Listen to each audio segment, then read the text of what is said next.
ముందు వీడియోస్ చూసినట్టయితే తెలుస్తుంది మీకు. మా ఫ్రెండ్ అయితే వచ్చింది విజయవాడకి అని చెప్పాను కదండి. చూడపోతే ఒకసారి వెళ్ళి చూసేయండి.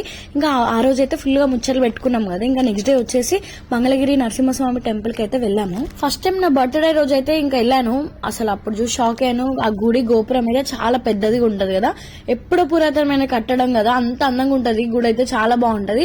ఇంకా పైకి వెళ్దాం అనుకున్నాము, కాకపోతే ఇంకా పైన అప్పటికే క్లోజ్ అయిపోయిందంట. ఆ విషయం మాకు తెలియదు, లేకపోతే ఇంకా ఎర్లీగా వచ్చేవాళ్ళం. ఈసారి వచ్చినప్పుడు ఇంకా అన్ని కవర్ చేసుకోవాలి. మంచిగా బొట్లు అయితే పెట్టుకునే దర్శనం అయితే మంచిగా చేసుకున్నాం. చాలా బాగా జరిగింది. గుడి కొంచెం ఖాళీగా ఉంది, ఎవరంత రష్ లేదు. చాలా ప్లెజెంట్ గా ఉంది. నరసింహస్వామి అనే పేరు ఎలా వచ్చింది స్వామివారికి మీకు తెలుసా? తెలుసుంటే కామెంట్ బాక్స్ లో అయితే కామెంట్ చేయండి. మంగళగిరిలో చీరలు చాలా బాగుంటాయంట కదా, తీసుకుందాం అనుకున్నాం. కానీ సరైన షాప్ తెలియకనో ఏమో గానీ ఆ చీరలు అంత నచ్చలేదు. ఇంకా ఇద్దరం తీసుకోలేదు. రిటర్న్ లోనే చాలాసేపు ఉన్నాము. అలా వీడియోస్ తీసుకుని అలా టైం స్పెండ్ చేసేసరికి లేట్ అయిపోయింది. ఇంకా మా కల్పన అయితే షాపింగ్ కూడా చేసింది. ఇంటికి వచ్చి మంచిగా బిర్యానీ వేసుకొని అయితే తిన్నాము.